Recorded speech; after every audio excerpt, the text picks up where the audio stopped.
Hello everyone. एक news आई है, ठीक है?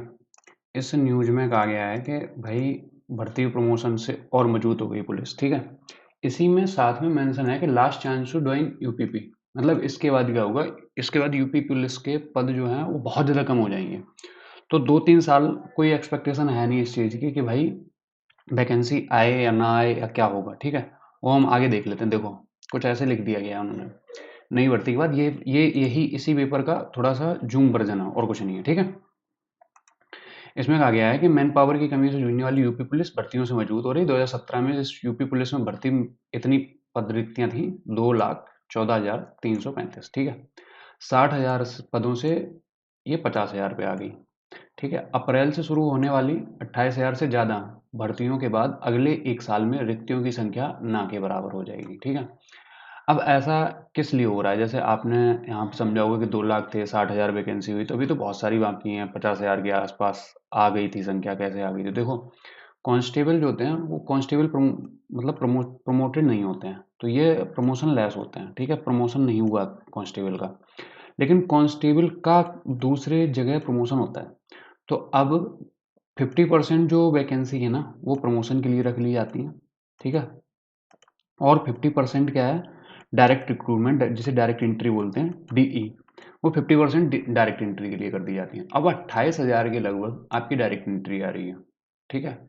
इसमें अलग अलग डिपार्टमेंट के हैं। तो यहाँ से जो 50,000 वाला डाटा था, वो 50,000 में से कुछ रिजर्व रखा जाएगा प्रमोशन के लिए, कुछ डायरेक्ट एंट्री के बाद ना के बराबर हो जाएंगे। 28,138 पर अगले माह से शुरू हो जाएंगे, ठीक है?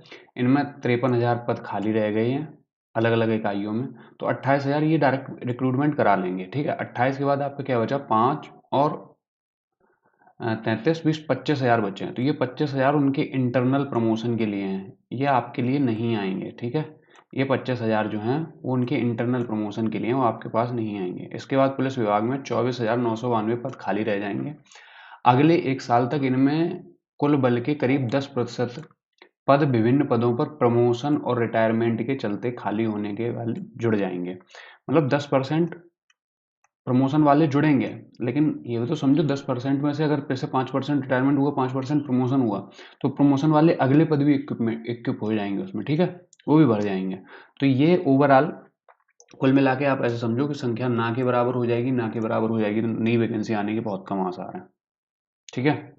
ये चीज़ दिमाग में दौड़ाओ, क्योंकि 2017 में 2,14,000 थी, ठीक है? तब आपकी 60,000 भर्ती आई है। तो ये मत सोचो कि पद खाली हैं तो वो भर दिए जाएंगे, हमारे लिए मिल जाएगा मौका।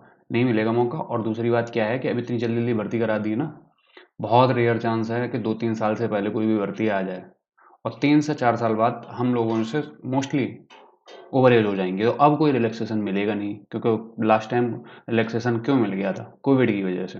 अब नहीं मिलेगा कुछ भी। तो ये चीज़ ध्यान में रखो कि ये आपके पास एक लास्ट चांस है यूपीपी ज्वाइन करने का, ठीक है? ये इनका आज की न्यूज़ की पेपर की कटिंग रही, जो सभी सोशल मीडिया प्लेटफॉर्म के सभी के प्लेटफॉर्म पे ऑलमोस्ट शेयर हो चुकी है, ठीक है? तो अच्छे से पढ़ाई करिए। एक वीडियो ऑलरेडी बना दी है कि यूपीपीएसआई की स्ट्रेटजी कैसे क्या फॉलो होगी, कैसे चीज़ें करी जाएं जो यूपीपीएसआई में ठीक काम हो जाए 2 से 3 महीने में ही, ठीक है? उसे भी चेक आउट कर लेना। मिलते हैं आपसे नेक्स्ट वीडियो में, तब तक के लिए जय हिंद।